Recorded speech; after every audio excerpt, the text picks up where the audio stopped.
Now, we've come to my favorite part of the process.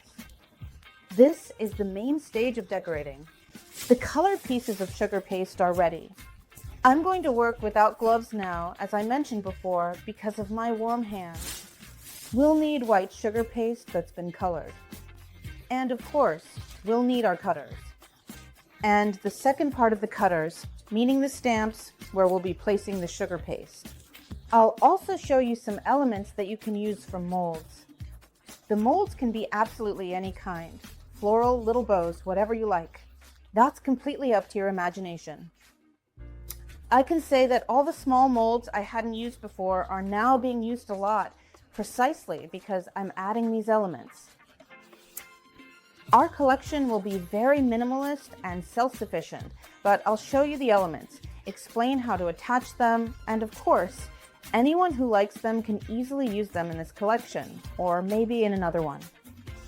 There's nothing complicated about it. You'll also definitely need a little fondant smoother like this one. You'll also need a fondant tool like this one, with a flat side so it's easy to press in the sugar paste. And it would be great if the other end had a sharp little hook like this. I'll also show you how to use it to remove any excess if you have some. You'll also need cornstarch and a soft brush. A blush makeup brush will work well for this. But honestly, you don't have to use a makeup brush. Any fluffy brush will do. Just make sure it's really, really soft. I'd recommend using a synthetic bristle brush because natural bristles tend to shed. Even if you don't see it, the bristles can end up in your food, so synthetic is better. You'll also need a small, convenient stick. I have two brushes like this.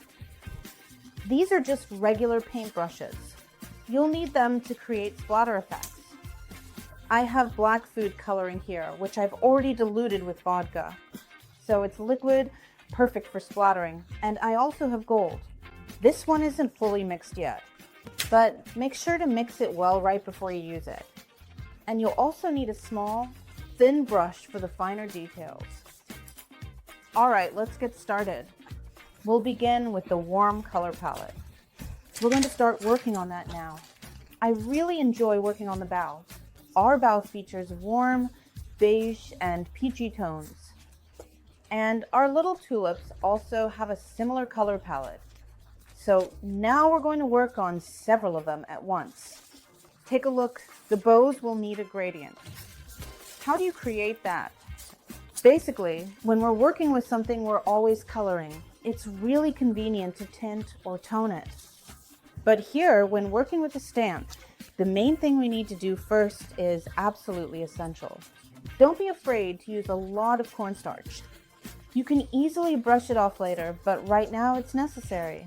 Another very important thing to keep in mind when working with stamps. Whether you buy it on a marketplace or print it yourself using a template in your own town or city, wherever you live. The most important thing is that a freshly printed stamp has a tendency to not release fondant or sugar paste very well. So you need to break it in a little. Let me explain how to do that without ruining your colored paste. Because, of course, if it doesn't come out easily, it will mess up the color. And trying to separate them afterward is not a good practice. So first, run it several times just on white sugar paste with all the necessary elements. Basically, do it the same way I'm about to do it now with color. That means when you fill in each element separately, and then they're all stamped onto the main surface. You need to do the same thing a few times just on white sugar paste or fondant to break in the stamp, so to speak. Unfortunately, if you do it any other way, you'll just make things harder for yourself.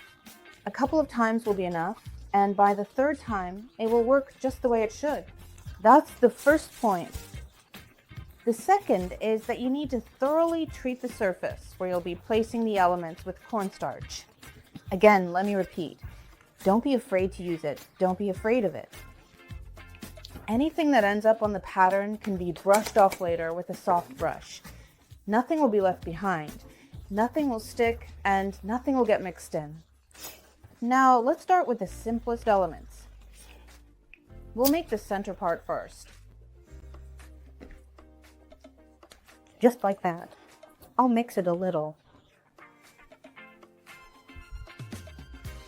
The most important thing is, don't try to put in too much. That is, so you don't have to remove the excess. It's better here, especially with such small elements. Now I'm going to add some cornstarch here because, once again, my hands, folks, are very warm. Unfortunately, they heat everything out.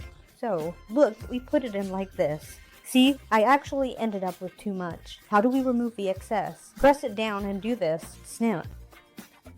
And here as well, you can do this with the sharp side. The most important thing there, and we take it off. We set this aside. The most important thing, look, all these little veins that are left here, they need to be clean to stay clean. If they get dirty, it will show up later when stamping on a white base or any other base. Basically, it will end up looking really messy. You absolutely must not let that happen. Now, using the same color, we fill in these elements.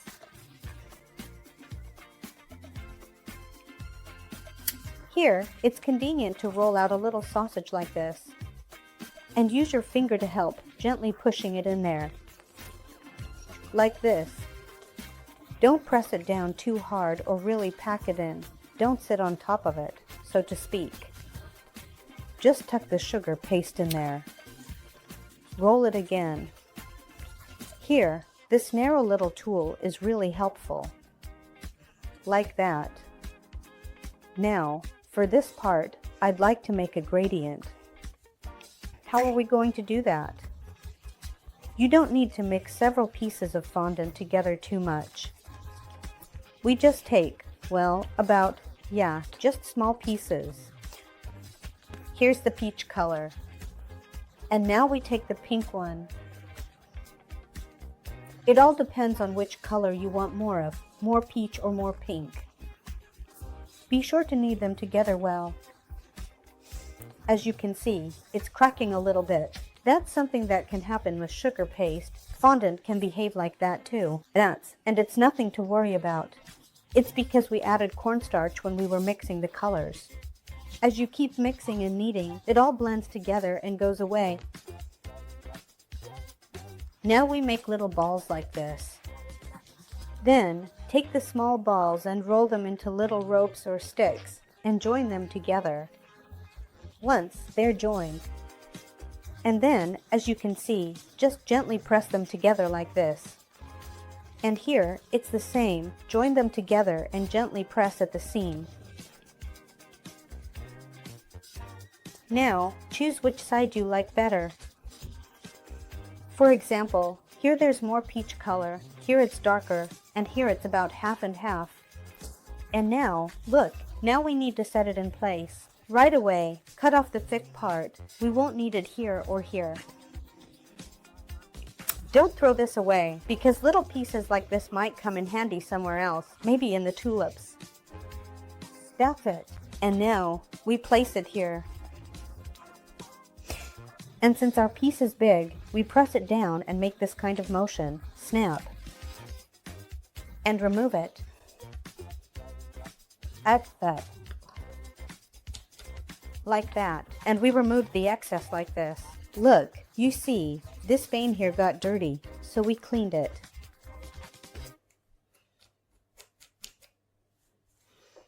We moved all of that aside. Now, right here we have, like this.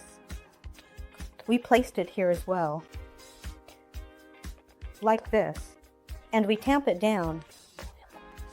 If you want the blending to be more, well, less pronounced, with a smoother transition, then you can press the seam between the two colors of sugar paste together more firmly. Here too, we clean everything up. It's important to clean all of this off. If the edge is thin and small, just tuck it inside. You can use your finger to help like this. Oh, come on. You can use your finger to help, just like that. That's it. And now we have this kind of transition. We'll set this aside for now. And here, where there's more color, we'll use a darker shade. The most important thing when you're working is that you should hear the sound of the tearing. That is, if you can press on it after that, I need to paste a little. Since my hands tend to stick together, I also dust them a bit with starch to cushion them. The main thing is that it shouldn't stretch, but rather tear. If it stretches, you simply won't be able to properly remove this piece of material, the sugar paste.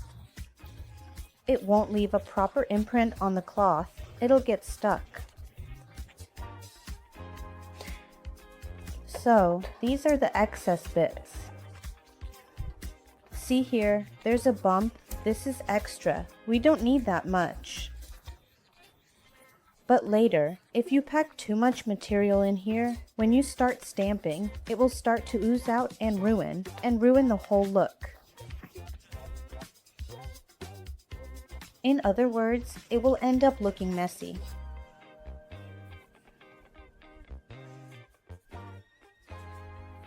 Alright. You can just use the same piece. There was really a lot there, right? Here's a small piece. Watch how we'll push almost all of it in here. We spread it out with this kind of motion.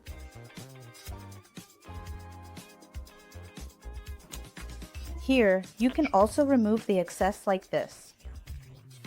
This little tip is really handy for that, especially for all these fine details. Plus, I can see here too that some is sticking out like this. Excess.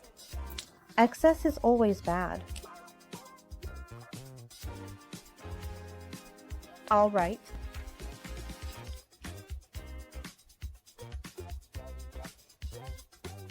That's it, done. Another important point, look, if you're working with one color, like we are now for the tulips, don't stamp it right away after you've filled it. Just cover it with a piece of plastic wrap, that's all, because the surface will still start to dry out. We'll definitely moisten it again here later. No need for any alcohol or anything like vodka. No, plain water will be more than enough. Let me just move this out of the way. There. And now we're going to finish up the little tulips here. Same thing. Carefully dust absolutely everything, and dust it well with starch.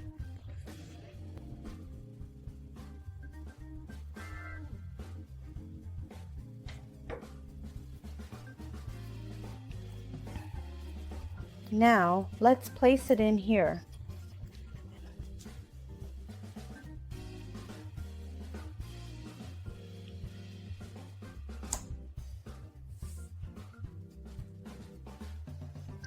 If there was a small tear, it's no big deal. Just put a little tendril in there. Just press it in gently and well, making sure it's even, just like this. Just like that.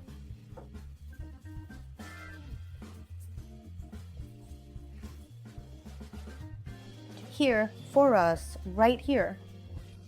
So, look. You can either put in a big piece and then remove the excess, whatever's more convenient for you. Or you can use a small piece and just spread it out in there. Again, it's all about what's comfortable for you.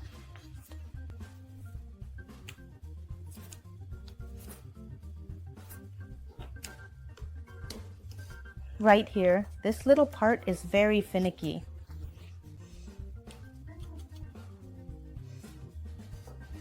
So,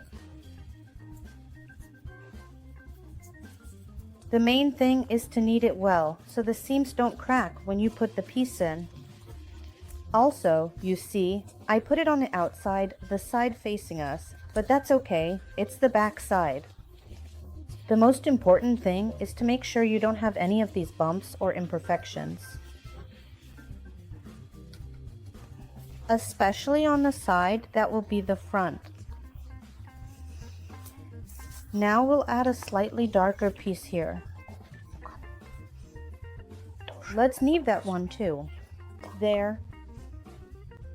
It's much more convenient to lay it in when you have a piece that's just the right size. So, if you have a narrow spot, roll a little rope. It will be much easier than trying to put in a flat piece. And then trying to force that flat piece in there.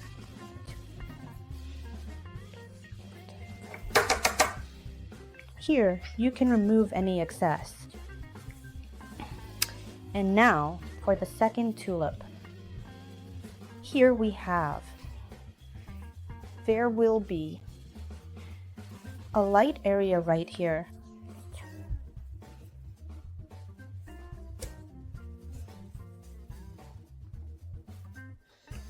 Remove it. And if a little piece extends over here, that's totally fine. You can just leave it. Here, we took a piece that was left over from the bow with the gradient. It goes.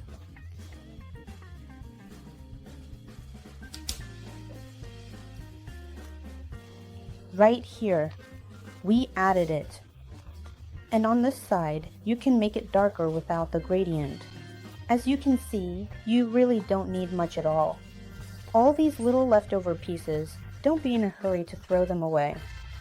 You can use them, especially if you're working with several stamps at once, instead of one after another.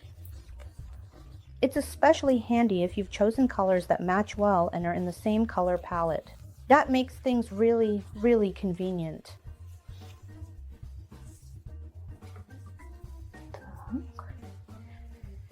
All these leftover pieces, too, whatever we've mixed here, you can just mix it all together and set it aside. Just don't go overboard with it. Leave it like this, because you might need it later. While working, you can already see a certain gradient here.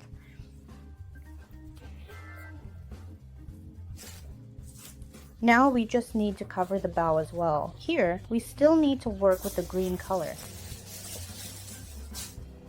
But for the bows, we don't need the green color.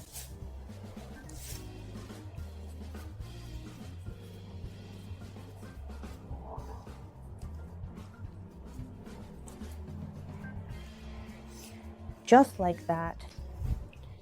A little bit here. Look, if it gets too packed in here and there's no room to place the element, you can just use a little less cornstarch from there.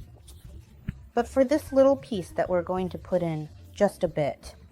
Dip it in cornstarch like this, and then, there, to pawn.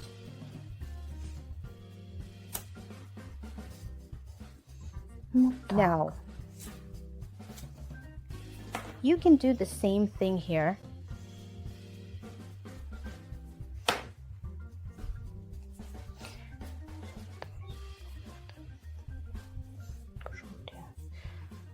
On the edge, like this.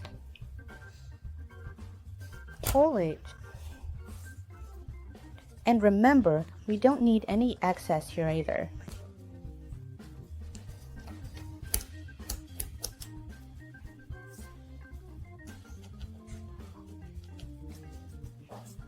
Just like that.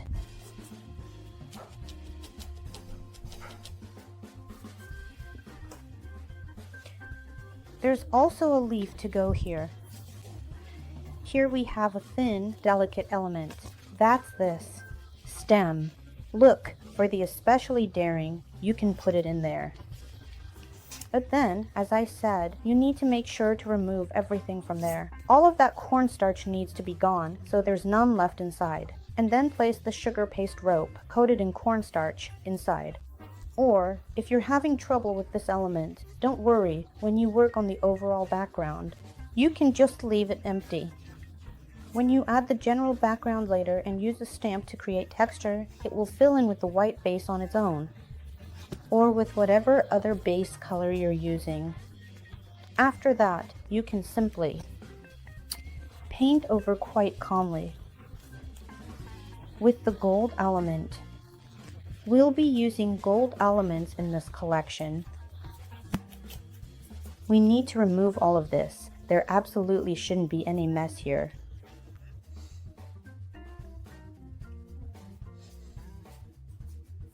Like this.